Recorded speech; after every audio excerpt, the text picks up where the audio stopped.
வணக்கம் ஜோதிட நண்பர்களே. பொதுவாக ஜோதிடத்தில் ஒரு கிரகம் உச்சம் பெற்றிருக்கு அப்படிங்கிற பட்சத்தில் அது ரொம்ப விசேஷமானதாக கருதப்படும். காரணம், ஒரு உச்சம் பெற்ற கிரகம் எந்த இடத்துல எப்படி இருந்தாலும் சரி அதனுடைய முழு பலத்தோடு அது செயல்பட ஆரம்பிக்கும். அதுலேயும் குரு மாதிரியாக ஒரு சுப கிரகம் உச்சம் பெறுது அப்படிங்கிற ஒரு நிலையானது ரொம்பவுமே விசேஷமான அமைப்பு பெற்றது. 2025 அக்டோபர் மாதம் 20ஆம் தேதியிலிருந்து டிசம்பர் மாதம் 10ஆம் தேதி வரைக்கும் ஒரு ஷார்ட் டைம் பீரியடில் குருவானது அதிசார கதியில் இந்த உச்ச நிலையை அடையுது. ஸோ இந்த அமைப்பானது எல்லா ராசிகள்லையுமே ஒரு மாற்றத்தையும் ஒரு தாக்கத்தையும் அது ஏற்படுத்தும். அதில் சில குறிப்பிட்ட ராசிகளுக்கு நல்ல மாற்றங்களை கூட ஏற்படுத்தி கொடுக்குது.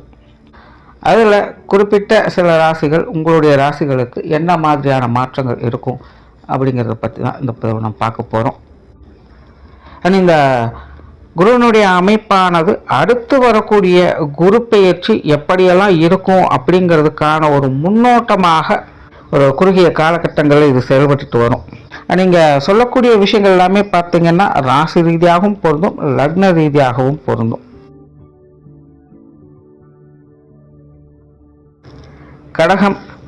கடகத்திற்கு ஜென்ம ராசியில் இந்த குருனுடைய சஞ்சாரம் ஏற்படுது. பொதுவாக ஜென்ம ராசியில் குருனுடைய சஞ்சாரம் வரும்பொழுது வாழ்க்கை ஒரு சாத்வீக நிலைகளை நோக்கி தள்ளப்படும். ஆக்டிவால இருக்க முடியாது. உண்மை, நேர்மை, நீதி, நியாயம், மதிப்பு, கௌரவம் போன்ற விஷயங்களுக்கு அதிக முக்கியத்துவம் கொடுத்து அது சார்ந்த விஷயங்கள், காரியங்கள் எல்லாரும் ஈடுபட்டு வருவாங்க. முடிந்த அளவுக்கு மற்றவங்களுக்கு உதவக்கூடிய விஷயங்கள், காரியங்கள் ஈடுபட்டு வருவாங்க. குடும்ப உறவுகளுக்கு இந்த காலகட்டங்கள் அனுசரணையாக இருந்து வருவாங்க. உதவியாக இல்லைனாலும் பரவாயில்ல, உபத்திரமாக இல்லாமல் இருந்தாலே போதும் அப்படிங்கிற மைண்ட் செட்டில் அவங்க செயல்பட்டு வருவாங்க. மனமானது ஒரு சாந்தமான அமைதியான நிலைகளில் அவங்களுக்கு செயல்பட்டு வரும். பொருளாதாரம் சார்ந்த விஷயங்களில் நல்ல ஈடுபாடுகளை காட்டுவாங்க.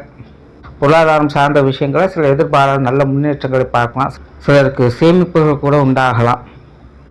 கடன் பிரச்சனைகளுக்கு இந்த காலகட்டங்களில் தீர்வுகள் உண்டாகும். தொழில் வேலை, உத்தியோகம் சார்ந்த விஷயங்களை நல்ல மாற்றங்களை எதிர்பார்க்கலாம். சிலருக்கு இந்த தொழில் சார்ந்த முக்கியமான முதலீடுகள் போன்ற விஷயங்களில் கூட ஈடுபடுவதற்கான வாய்ப்புகள் உண்டாகும். சொத்து சுகங்கள் வகையில் ஒரு நல்ல மாற்றங்களை ஏற்படுத்தி கொடுக்கும். குடும்பத்துக்குள்ள சுப விசேஷங்கள், காரியங்களை எதிர்பார்க்கலாம். குறிப்பாக திருமண அமைப்புகள், புத்திர பாக்கிய அமைப்புகள் கடகராசிக்காரங்களுக்கு சிறப்பாக இருக்குது. மாணவர்களுக்கு கல்வி வித்தைகளில் சாதகமான அமைப்புகள் உண்டாகும். பொது விஷயங்கள், காரியங்களில் சாதகமான அமைப்புகள் இருக்குது. வெளி இடங்களில் உங்களுக்கான மதிப்பு மரியாதைகள் உயரக்கூடும். தான தர்மம் போன்ற புண்ணிய காரியங்களில் ஈடுபட்டு வருவீங்க. ஆன்மீக விஷயங்களில் ஈடுபாடுகள் அதிகரிக்கும். நிறைய பேர் பார்த்தீங்கன்னா இந்த ஆன்மீக விஷயங்களில் முழுமையான ஈடுபாடுகள் இந்த காலகட்டங்களில் காட்டி வருவாங்க. பிரயாண விஷயங்கள் சாதகமாக இருக்கும். நிறைய பேருக்கு இந்த தவிர்க்க முடியாத தொலைதூர பிரயாணங்கள் போன்ற விஷயங்கள்லாம் அமையலாம். சிலருக்கு இடமாற்றங்கள் போன்ற விஷயங்கள் இந்த காலகட்டங்களில் ஏற்படும். குடியிருப்புகள் சார்ந்த விஷயங்களோ அல்லது வேலை சம்பந்தப்பட்ட விஷயங்கள் மூலமாகவோ சிலருக்கு தவிர்க்க முடியாத இந்த இடமாற்றங்கள் போன்ற விஷயங்கள் ஏற்படும். அதே போல் சிலருக்குலாம் நட்பு வட்டாரங்கள் பெருகும். பெரும்பாலும் கடகராசிக்காரங்க இந்த காலகட்டங்களில் நட்புகளுடைய அதிகம் செயல்பட்டு வருவாங்க. எல்லாருக்கிட்டையுமே ஒரு இயல்பான பழக்க வழக்கங்களை அவங்க வளர்த்து கொள்வாங்க. ஸ்போர்ட்டிவ் தன்மை அதிகரிக்கும். கடகராசியை பொறுத்த வரைக்கும் ஒரு யதார்த்த நிலைகளில் ஒரு நல்ல மாற்றங்களை இந்த காலகட்டங்களில் எதிர்பார்க்கலாம்.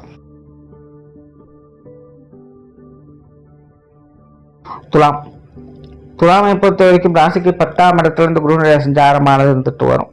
பொதுவாகவே இந்த துலாம் ராசி அப்படிங்கிறது ஒரு சமச்சீரான ராசி. அது எப்போவுமே ஒரு சமநிலைகள்லேயே இருந்துக்கிட்டு வரணும்.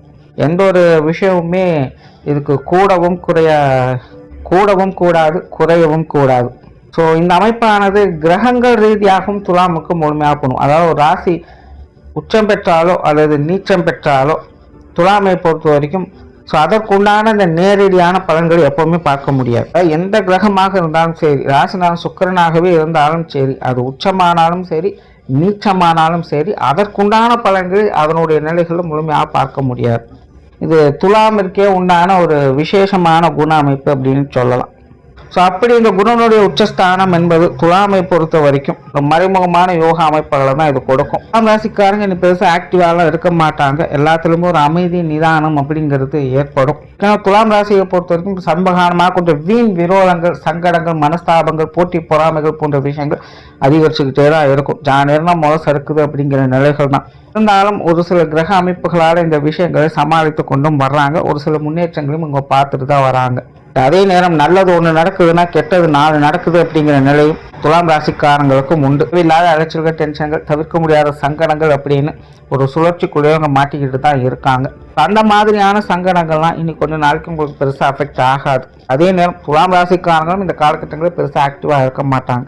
அதாவது எரிரத்தியிலேருந்து விறகு எடுத்துட்டோன்னா அடுப்பு தானாக அமைஞ்சு போகும் அப்படின்னு சொல்லுவாங்க. அப்படி தான் இந்த குருவோட உச்சம் பெறக்கூடிய நிலைகளும் இந்த காலகட்டங்களில் துலாம் ராசிக்காரங்களுக்கு அவங்களும் கொஞ்சம் அமைதியை நோக்கி போக ஆரம்பிப்பாங்க. அவங்க சுற்றி இருக்கக்கூடிய விஷயங்களும் அமைதியை நோக்கி போக ஆரம்பிக்கும். இப்போ பெருசாக எந்த ஒரு ஆக்டிவிட்டியும் இந்த காலகட்டங்கள் எதிர்பார்க்க முடியாது. இருக்கக்கூடிய விஷயங்கள் இருக்கிறபடியே பார்க்கக்கூடிய நிலைகள் தான். பட் குருவனுடைய உச்சம் பெறக்கூடிய இந்த நிலைகள் அப்படிங்கிற இந்த காலகட்டங்கள் சில நல்ல விஷயங்களை கொடுத்துட்டும் போகும். சொத்து சுகங்கள் சம்பந்தப்பட்ட விஷயங்கள் சில நல்ல மாற்றங்களை ஏற்படுத்தி கொடுக்கும். பொருளாதார ரீதியாக நல்ல முன்னேற்றங்கள் ஏற்படுத்தும். குறிப்பாக இந்த கடன் சம்பந்தப்பட்ட விஷயங்கள், அதில் இருக்கக்கூடிய சங்கடங்களுக்கு சில சொல்யூஷன் இந்த காலகட்டங்களை எதிர்பார்க்கலாம். நிதி நிலைமைகள்ல முன்னேற்றங்கள், தொழில் வேலை உத்தியோக ரீதியாக சில மாற்றங்கள், சிலருக்கு இடமாற்றங்கள் போன்ற விஷயங்கள் கூட ஏற்படும். இல்லங்கள்ல சுப விசேஷங்கள், காரியங்கள் ஏற்படும். வாழ்க்கை துணையின் மூலமாக சிலருக்கு நல்ல விஷயங்கள் தேடி வரும். குறிப்பாக அவங்க மூலமாக சில பொருளாதார நிலைகள் அல்லது சொத்து சுகங்கள் வகையில் நல்ல விஷயங்களை எதிர்பார்க்கலாம். மாணவர்களுக்கு கல்வி வித்தைகளில் நன்மைகள் அப்படிங்கிறது உண்டு. வெளியூர் மற்றும் வெளிநாடு சம்பந்தப்பட்ட விஷயங்கள் சிறப்பாக இருக்கும்.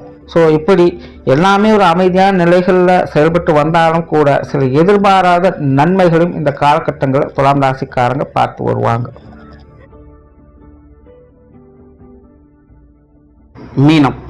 மீனராசிக்கு குருவான ராசிக்கு 5ஆம் இடத்தில் உச்சம் பெற்ற நிலையில் இந்த சஞ்சாரம் இருக்கு. ராசி அதிபதியும் குருவாக இருக்கிறதுனால மீனராசியை பொறுத்த வரைக்கும் இது ஒரு சாதகமான அமைப்பாக பார்க்கப்படுது. ராசி அதிபதி 5ஆம் இடத்துல உச்சம் பெறாங்க. 5ஆம் இடத்துல ராசி அதிபதி ராசியை பார்க்கவும் செய்யறாங்க அப்படிங்கிறது ரொம்பவும் சிறப்பான அமைப்பு. ஒரு பக்கம் மீன ராசிக்கு ஜென்மச்சனியானது நடந்துகிட்டும் இருக்கு. இப்போ இந்த ஜென்மச்சனி மட்டும் இல்லை அப்படின்னா இந்த குருனுடைய அமைப்பு உங்களுக்கு எல்லா வகையிலுமே முழுக்க 100% ஒரு பாசிட்டிவான நிலைகளே செயல்பட்டுட்டு வரும். பட் ஜென்மச்சனி இருக்கிறதுனால இந்த ஜென்மச்சனியுடைய தாக்கத்தை இந்த குருவானது வெகுவாக குறைக்க வைக்கும். குரு இங்கே ராசி அதிபதியாகவும் செயல்பட்டாகிறது. தன்னுடைய ராசியும் பார்க்குறாங்க அப்படிங்கும்போது ராசிக்கு உண்டான நல்ல விஷயங்களை அவங்க கண்டிப்பாக செஞ்சே ஆகும். இந்த காலகட்டமானது குரு கொடுக்க சனி தடுக்க அப்படிங்கிற நிலைகளை மீனராசிக்காரங்க பார்த்து வருவீங்க. ஆனால் மீனராசிக்காரங்க நல்ல விஷயங்களை ஃபோக்கஸ் பண்ணுங்க, நன்மைகள் உண்டாகுது. குடும்பத்தில் சுப விசேஷங்கள், காரியங்கள் போன்ற அமைப்புகள் இந்த காலகட்டங்களில் சிறப்பாக இருக்கு. குறிப்பாக திருமண அமைப்புகள், புத்திரபாக்கிய அமைப்புகள் ரொம்பவுமே சிறப்பான நிலைகள் மீனராசிக்காரங்களுக்கு வேலை செஞ்சுக்கிட்டு இருக்கு. காதல் திருமணங்கள் கூட இந்த காலகட்டங்களில் நிறைய பேருக்கு கைகூடும். குழந்தைகள் வகையில் சுப விசேஷங்கள், காரியங்கள் சிறப்பாக இருக்கு. குழந்தைகளுடைய வாழ்க்கையில முன்னேற்றங்களை எதிர்பார்க்கலாம். சொத்து சுகங்கள் வகையில் சிறப்பான அமைப்புகள் எதிர்பார்க்கலாம். குறிப்பாக இந்த குடும்ப சொத்துக்கள் வகையில் ஒரு சுமூகமான மாற்றங்களையும் ஏற்றங்களையும் பார்க்கக்கூடிய ஒரு காலகட்டமாக இருக்கு. பொருளாதார நிலைகளில் ஏற்ற இறக்கங்கள் அதிகமாக இருக்கும். ஜென்ரலாகவே ஜென்மச்சனி இருந்தது அப்படின்னா பொருளாதார நிலைகள், தொழில் வேலை உத்தியோக ரீதியான விஷயங்கள் கொஞ்சம் சங்கடத்தை கொடுக்கத்தான் செய்யும். அந்த மாதிரியான சங்கடங்கள் ஓரளவுக்கு குறைக்கக்கூடிய வகையில் இந்த குருவுடைய அமைப்பு இப்போ இந்த காலகட்டங்களில் செயல்பட்டு வரும். சிலருக்கு வேலை மாற்றம், தொழில் மாற்றங்கள் போன்ற விஷயங்கள் ஓரளவுக்கு இருந்துட்டு வருது. மாணவர்களுக்கு கல்வி வித்தை சம்பந்தப்பட்ட விஷயங்கள் சாதகமான அமைப்புகளை கொடுத்துட்டு வரும். பொதுவாக மீனராசிக்காரங்க பிடித்த விஷயங்கள், காரியங்கள் ஈடுபட்டு வருவீங்க. மனசு ஒரு அமைதி தரக்கூடிய, நிம்மதி தரக்கூடிய விஷயங்கள், காரியங்கள் ஈடுபாடுகள் அதிகரிக்கும். ஆன்மீக விஷயங்கள் ஈடுபாடுகள் உண்டாகும். வெளியூர் மற்றும் வெளிநாடு சம்பந்தப்பட்ட விஷயங்கள் அந்த காலகட்டங்கள் ஓரளவுக்கு தான் அனுகூலங்களை கொடுக்கும். டிராவல் சம்பந்தப்பட்ட விஷயங்கள்லாம் சிறப்பாகவே, பெற்றோர்கள் விஷயங்கள், காரியங்கள் ஒரு சுமூகமான மாற்றங்களை எதிர்பார்க்கலாம். உடன்பிறப்புகள் வகையில கூட ஒரு சாதகமான அமைப்புகள் உண்டு. கணவன் மனைவி உறவுகள் ஒரு இணக்கமான சூழ்நிலைகளை எதிர்பார்க்கலாம். ஆக மீனராசியை பொறுத்த வரைக்கும் பெரிய அளவில் சங்கடம் இல்லாமல் ஒரு சுமூகமான மாற்றங்களை பார்க்கக்கூடிய காலகட்டமாக இது அமையுது. நன்றி, வணக்கம், வாழ்க வளமுடன்.